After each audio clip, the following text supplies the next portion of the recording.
सुप्रभात आणि नमस्कार. पुस्तकार्थ. आपलं आजचं पुस्तक शुभपर्व. ज्या व्यक्तीचं नाव, कर्तृत्व, प्रभाव, दबदबा आपण आपल्या जन्मापासून गेली 65 वर्ष सतत पाहत आलोय, अशी व्यक्ती जी आपल्याला नावानं ओळखते, अशी व्यक्ती जी सातत्यानं सदैव असं उत्तम भाषण करते, उत्तम बोलते, तसं आपल्याला आपल्या उभ्या आयुष्यात निदान एकदा तरी बोलता आलं पाहिजे असं मनोमन वाटत असतं. आणि तसं या जन्मात काय पुढच्या 7 जन्मात आपल्याला जमणार नाही याची आपल्यालाच खात्री असते. अशी व्यक्ती म्हणजे डॉक्टर शुभदा जोशी. अशा शुभदा जोशी या व्यक्ती आणि व्यक्तिमत्वावर लिहिलं गेलेलं पुस्तक म्हणजे 14 जानेवारी 2025 रोजी ग्रंथाली प्रकाशनातर्फे प्रसिद्ध झालेलं 214 पानी शुभपर्व हे पुस्तक. मी जसं शुभपर्व या पुस्तकाच्या केंद्रबिंदू असणाऱ्या डॉक्टर शुभदा जोशी यांना ओळखतो, तसंच मी या पुस्तकाच्या लेखिका नंदिनी पित्रे यांनाही गेली काही वर्ष तरी नक्कीच ओळखतो.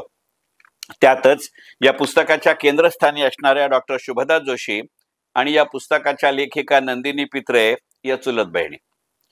डॉक्टर शुभदा जोशी या त्या एकत्र कुटुंबातली सगळ्यात मोठी पाती, तर नंदिनी पित्रे या त्या माहेरघरातली सगळ्यात धाकटी पाती. त्यामुळे बहीण म्हणून भावनिकता आणि वयात निदान 10-12 वर्षाचं अंतर असल्यानं आपसुकच येऊ शकणारी तटस्थता यांचं संतुलन या पुस्तकात कसं असेल ही मला मनोमन उत्कंठा. त्यात हे पुस्तक आहे, गौरव ग्रंथ नाही, हेही लक्षात ठेवणारं मन. त्यामुळे व्यक्तीपेक्षा व्यक्तिविशेष आणि व्यक्तिवैशिष्ट्य यावर भर असणं अपरिहार्य आणि साहजिक आहे. तरीही भावनिक ओलावा आणि त्याला अस्तर आणि आवरण म्हणून येणारं अगत्य, आर्जव, आदर, आपुलकी, अभिमान यांचं अंगण म्हणजे हे पुस्तक कसं सजवेल याच्याकडं माझं लक्ष आणि कदाचित थोडंसं भानही. आणि त्यामुळे हे पुस्तक वाचण्याची मला प्रचंड उत्सुकता होती.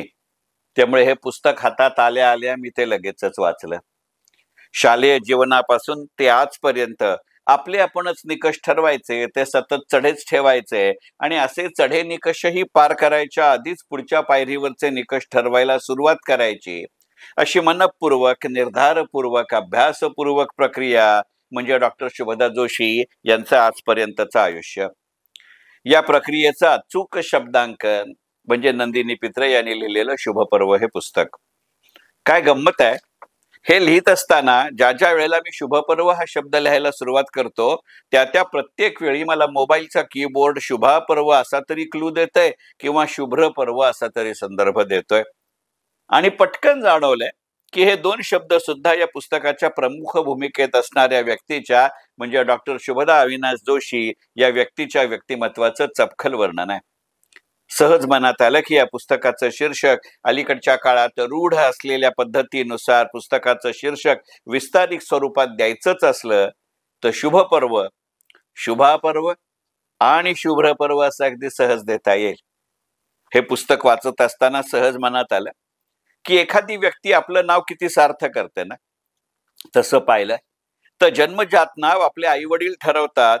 ते जेव्हा ठरलं किंवा ठरवलं जातं त्या प्रक्रियेत आपल्याला काहीही स्थान नसतं, काही मत असण्याचा तर प्रश्नच उद्भवत नाही. आणि अलीकडच्या काळात लग्नामध्ये सुद्धा मुलीचं माहेरचं नाव सहसा बदलत नाहीत. त्यामुळे जन्म दाखल्यापासून ते जे नाव आपल्याला चिकटतं ते अजन्म. त्यातनं सुटका नाही म्हणून ते नाव मिरवणं वेगळं, पण ते नाव सार्थ करत, त्या नावाला जागत, आपलं आयुष्य कर्तृत्वानं सार्थ करत स्वतःला आणि त्या नावाला जागणं वेगळं. आपलं शुभदा हे नाव सार्थ करणारं जाणीवपूर्वक जगणं म्हणजे डॉक्टर शुभदा जोशी. आणि त्याचं नेमकं सखोल, सविस्तर, सश्रद्ध वर्णन म्हणजे शुभपर्व हे पुस्तक. हे पुस्तक वाचत असताना ही भावना माझ्या मनात वारंवार उचंबळून येत होती आणि असं सारखं वाटत होतं की मी नशीबवान आहे की आपलं जन्मजात नाव आपल्या आयुष्यात सार्थ करणाऱ्या 2 व्यक्तींना मी ओळखतो. यातलं पहिलं नाव संपूर्ण सिंग कालरा म्हणजे गुलजार आणि डॉक्टर शुभदा जोशी. डॉक्टर शुभदा जोशी हे असं व्यक्तिमत्व आहे की ज्यांनी आपल्या शालेय जीवनापासून शैक्षणिक आणि सांस्कृतिक यशाला सतत गवसणी घातली आहे.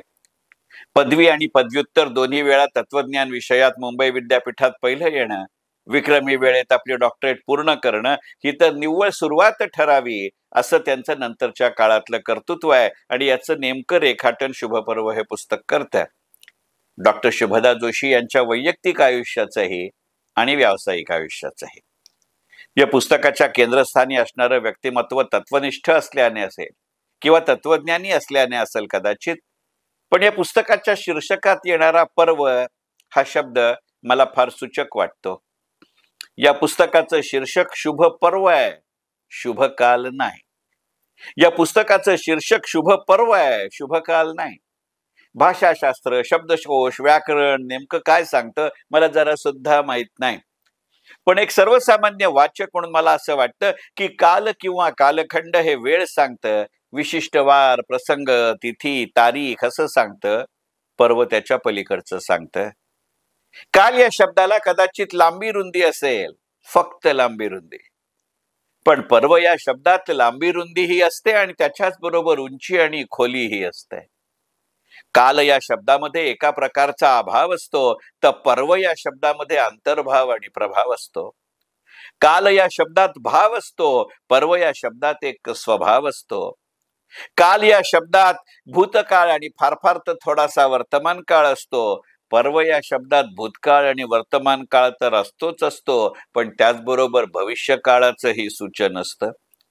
काल या शब्दात सकारात्मक आणि नकारात्मक असं दोन्ही असतं. पर्व या शब्दात नकारात्मक परिस्थितीवर मात करत मिळवलेली चिरकालिक सकारात्मकता असते. अशा सर्व छटांचं चित्रण आणि पर्व म्हणजे डॉक्टर शुभदा जोशी हे व्यक्ती आणि व्यक्तिमत्व, आणि हे पर्व शब्दबद्ध करण्याची पर्वणी म्हणजे नंदिनी पित्रे यांनी लिहिलेलं शुभपर्व हे पुस्तक. डॉक्टर प्राध्यापक शुभदा जोशी यांचं बालपण, शालेय जीवन, महाविद्यालयीन जीवन, प्राध्यापकीय जीवन, मग प्राध्यापकी रुईया कॉलेज आणि मुंबई विद्यापीठ दोन्हीतली, विद्यापीठामध्ये विभाग प्रमुख, राष्ट्रीय आणि जागतिक कामगिरी असं विविध टप्पे समाविष्ट करत जाताना वैयक्तिक, कौटुंबिक, व्यावसायिक, सामाजिक अंगांचा विचार करत पुस्तक पुढे जात राहतं. एका अर्थानं हे पुस्तक म्हणजे शास्त्रीय संगीताच्या मैफिलीसारखं आहे. गायक गात असताना संबंधित गायक, त्याची किंवा तिची गायकी, त्याचं किंवा तिचं गायकी घराणं, गायकाच्या मागे बसलेले साथीदार, त्यांच्या हातातले तानपुरे, सारे सारे म्हटले तर श्रोत्याला दर्शन देत असतात. आणि तरीही गायक आणि गायन एवढंच श्रोत्यांच्या मनात ठसत जातं. अगदी तसं आहे हे पुस्तक. या चांगल्या पुस्तकाला दृष्ट लागू नये म्हणून असेल कदाचित, पण या पुस्तकात काही दोष आहेत, पटकन नजरेत येतीलच आहे. उदाहरणार्थ, या पुस्तकाच्या मलपृष्ठावर असणाऱ्या मजकुरात ब्लर्ब एका महत्वाच्या ठिकाणी स्वल्पविराम असणं अत्यावश्यक असूनही तो नाहीये. तसंच या ब्लर्बच्या दुसऱ्या परिच्छेदात पॅरेग्राफवर उंचीवर नेऊन पोचवले असा उल्लेख करण्यात आलाय. हा उल्लेख ज्या संदर्भात आहे तशा संदर्भात आपण मराठीतच नेहमीच उंचीवर नेऊन ठेवले असं म्हणतो. आता आपल्या मराठीत पोचवले आणि ठेवले या शब्दांचे अर्थ वेगवेगळे आहेत आणि असतात, हे ग्रंथाली सारख्या नामवंत प्रकाशकाला सांगायला हवं का?